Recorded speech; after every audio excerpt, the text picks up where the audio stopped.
Romanos 6. Que diremos, pois? Permaneceremos no pecado para que seja a graça mais abundante? De modo nenhum. Como viveremos ainda no pecado, nós os que para ele morremos? Ou porventura ignorais que todos nós que fomos batizados em Cristo Jesus, fomos batizados na sua morte? Fomos, pois, sepultados com ele na morte pelo batismo, para que, como Cristo foi ressuscitado dentre os mortos pela glória do Pai, assim também andemos nós em novidade de vida.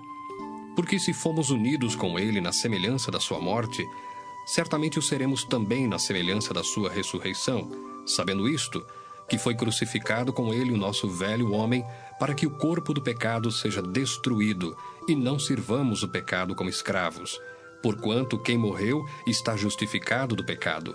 Ora, se já morremos com Cristo, cremos que também com ele viveremos, sabedores de que, havendo Cristo ressuscitado dentre os mortos, já não morre, a morte já não tem domínio sobre ele. Pois quanto a ter morrido, de uma vez para sempre morreu para o pecado, mas quanto a viver, vive para Deus. Assim também vós, considerai-vos mortos para o pecado, mas vivos para Deus em Cristo Jesus. Não reine, portanto, o pecado em vosso corpo mortal, de maneira que obedeçais às suas paixões, nem ofereçais cada um os membros do seu corpo ao pecado, como instrumentos de iniquidade, mas oferecei-vos a Deus como ressurretos dentre os mortos, e os vossos membros a Deus como instrumentos de justiça. Porque o pecado não terá domínio sobre vós, pois não estáis debaixo da lei, e sim da graça. E daí?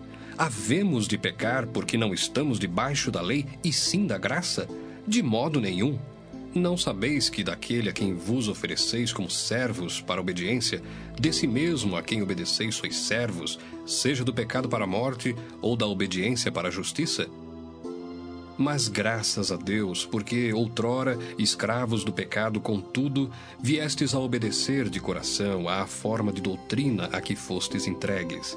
E uma vez libertados do pecado, fostes feitos servos da justiça. Falo como homem, por causa da fraqueza da vossa carne.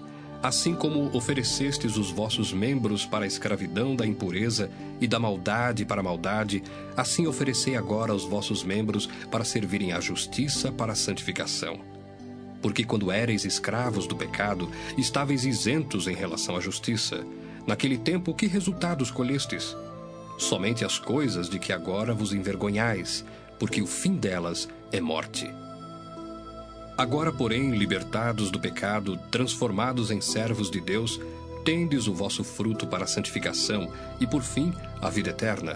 Porque o salário do pecado é a morte, mas o dom gratuito de Deus é a vida eterna em Cristo Jesus, nosso Senhor.